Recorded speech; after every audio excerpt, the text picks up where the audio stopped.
Hello, I'm Carmen Falcone with AARP New Jersey, and I want to welcome you to our first Fraud Friday Facebook Live of 2022. It's New Year's resolution time, time to make a commitment to be fraud aware in 2022. For the next 52 weeks, like clockwork, scammers will be on the prowl, looking to steal our money or sensitive information.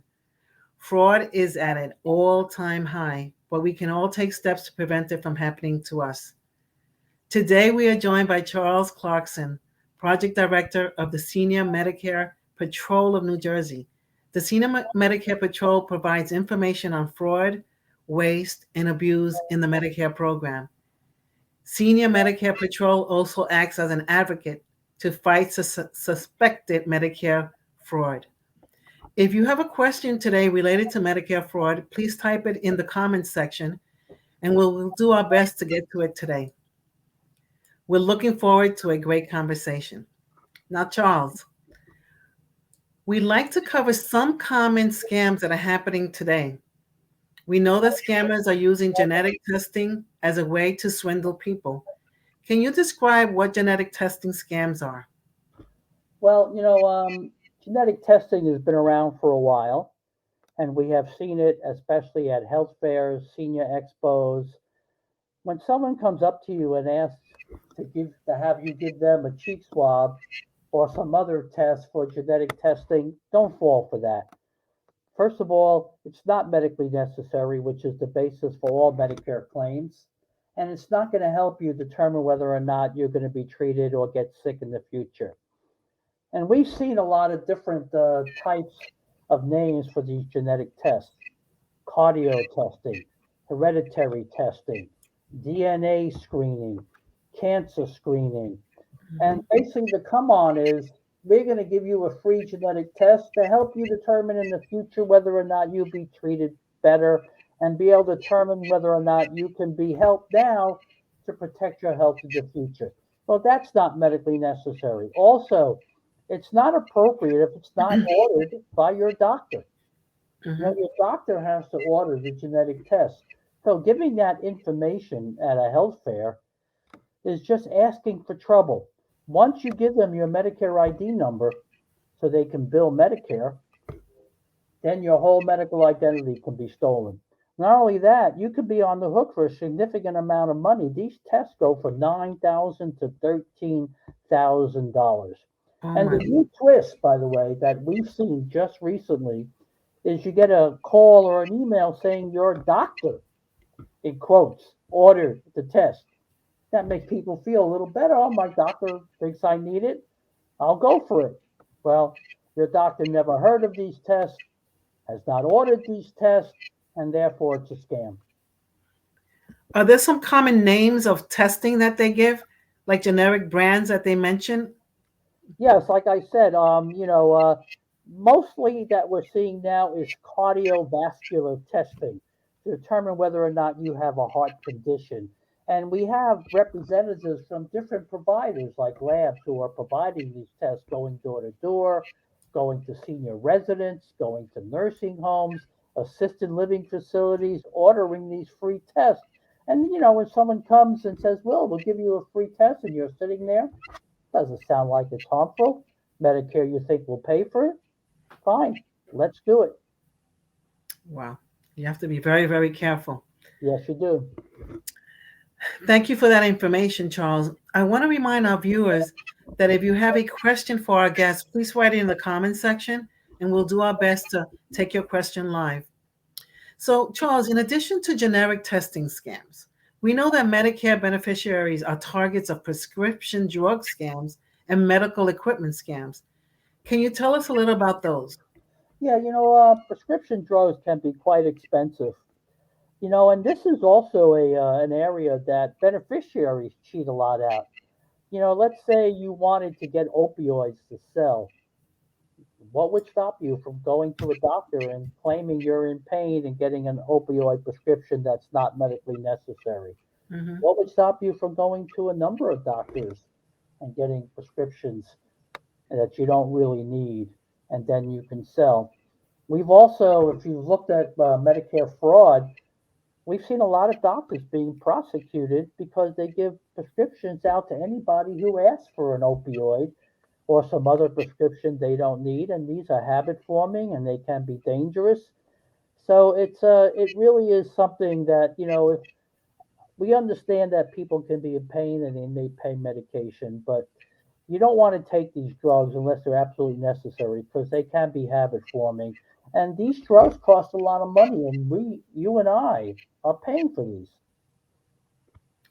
Yeah, it's scary. I mean, there's so many options now that people have to go for their aches and pains that they'll do anything and attempt to try anything just to get rid of that discomfort. So, Absolutely, and it can be terrifying being in pain, and it kind of ruins the quality of your life. So if you can get opioids and you're not really medically necessary, sometimes these painkillers don't really do the job, but they become habit forming, and after a while they lose their potency, and you have to take more opioids in order to satisfy the pain or the craving for the opioid.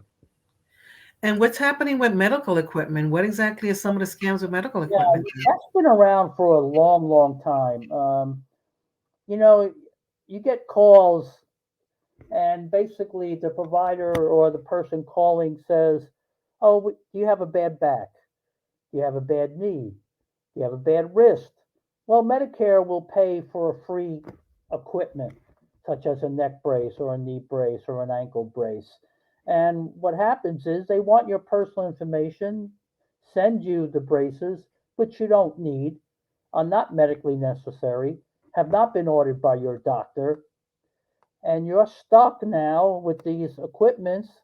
They find it impossible to return because they don't give you a return address, they don't add a telephone number, and we're paying for that. You and I, as taxpayers, are paying for that.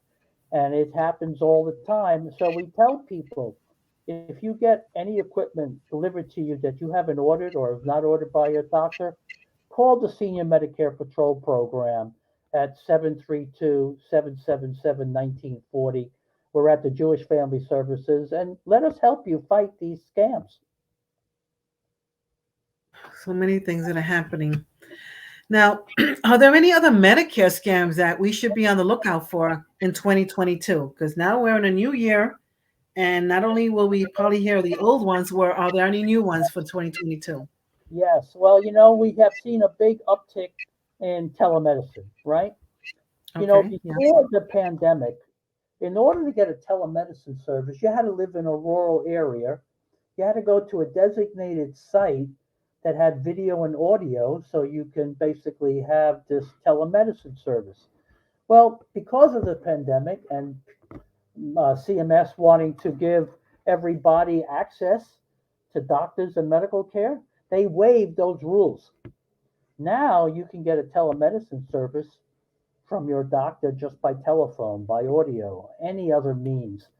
And it can also cross state lines. So we're telling people, do not fall for a scam where a doctor or a physician service calls you from a different state. They don't know you. They don't know your history.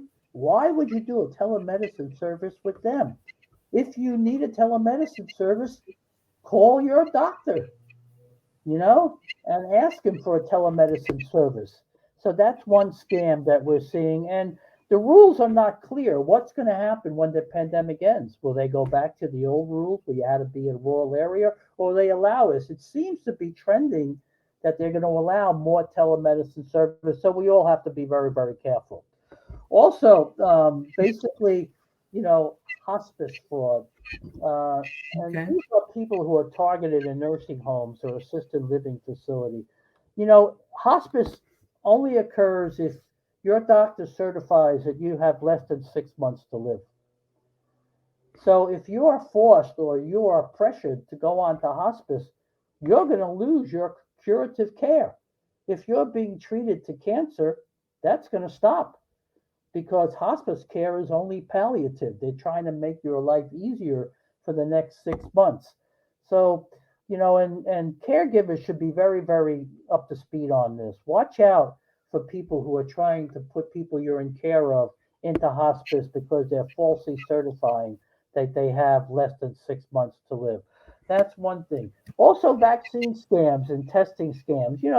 It's natural that people want to basically get tested, and it's hard to get the testing kits, right? I mean, you've seen the news stories.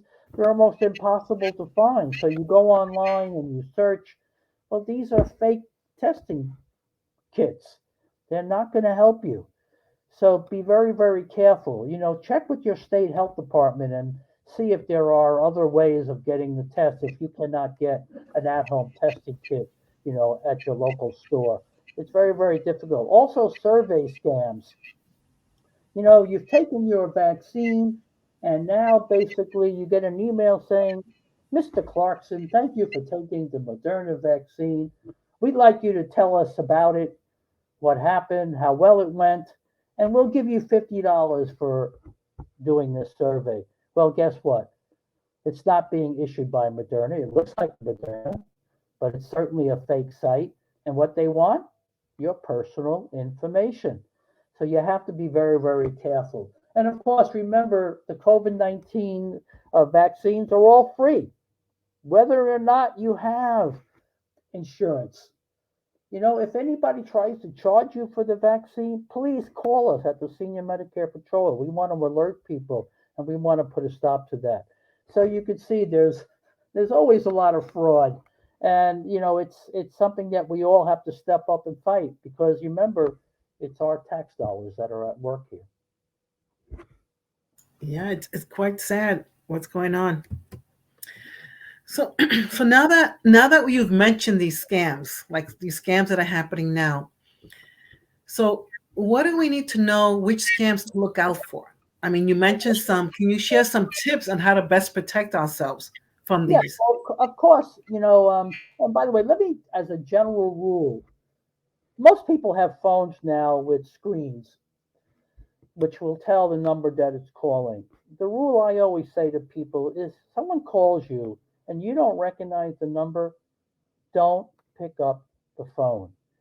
And even legitimate numbers, let's say from Social Security or IRS, they look legitimate. Never, never pick up the phone. Okay? If you have to, look up the number yourself and call back and ask questions. That's the general rule. And for Medicare in particular, always protect your Medicare card.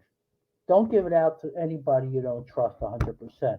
Certainly don't lend it to your neighbor or a friend to use your medical services because that's fraud on the Medicare program. Okay? Read your Medicare summary notice very carefully because I will guarantee most people that if you don't read your Medicare summary notice, you're going to be cheated at one time or another. Not because it's always intentional, but mistakes happen all the time. And of course, keep a record of your medical visits. We have a personal healthcare journal that we can provide people, and if they want to ask, we'll be happy to mail it to them. Every time you go to the doctor, write it down. You take a test, write it down. I don't want to keep you busy just keeping a calendar. That's not the point. The point is when you get your Medicare summary notice or your explanation of benefits, if you're in a Medicare Advantage plan or private health insurance, compare the two. Oh, yes, I got this test. I wrote it down. I remember. Because one of the biggest scams is billing billed for services never provided. That's probably number one. So if you keep track of your services and you're being billed for service you didn't get, then you can do something about it. Yeah, I can relate my own personal when taking care of my mom, and of course I took care of my dad, but for my mom, originally she had so many bills coming in, and those statements that were coming in were like overwhelming. I mean, not everyone's going to do this, but I kept like an Excel spreadsheet, Right. and I Yeah. found many times there were duplicate charges. Yeah. It And takes if I didn't have that information, I would never have known. And then I would go back and say, "Oh yes, this was an error." And another thing, people believe they have to carry their Medicare card with them. You don't. Leave it at home in a safe place. Now, I don't mean you should hide it where you can't find it. That's not the aim. But when you go to the doctor or the hospital, then you carry it with you. Because, first of all, you're probably going to a hospital that already has all your information. Your doctor already has all your information. You don't need to carry it. And in an emergency, even if you don't have your Medicare card, do they search you? Oh, this person doesn't have a health insurance or a Medicare card. We're not treating him. Well, that's not the way the world works. You're going to get put into an ambulance. You're going to get transported to the nearest hospital, and you're going to be treated, even if basically you're unconscious and they don't have any information about your medical status. So really, you don't need to carry the Medicare card with you, and it's dangerous, and it's not an ID. You can't use it as an ID, so there's really no need to carry it. Okay, so Charles, we did get a question from our public. And the question is, I got a call about gene testing and gave them my Medicare number. What should I do now? Yes, I've gotten a lot of questions about that. And the first thing I would do is call up Medicare, 1-800 Medicare. With our new Medicare cards now, remember 2 years ago, 3 years ago, we removed the Social Security number from the Medicare card. So if you believe your number is compromised, and in this case it sounds like it is compromised, call up Medicare and say to Medicare, my number is compromised. I want a new number and a new card, and they'll send you that. We couldn't do that in the past, but it's like a credit card now. If you lost your credit card, what would you do?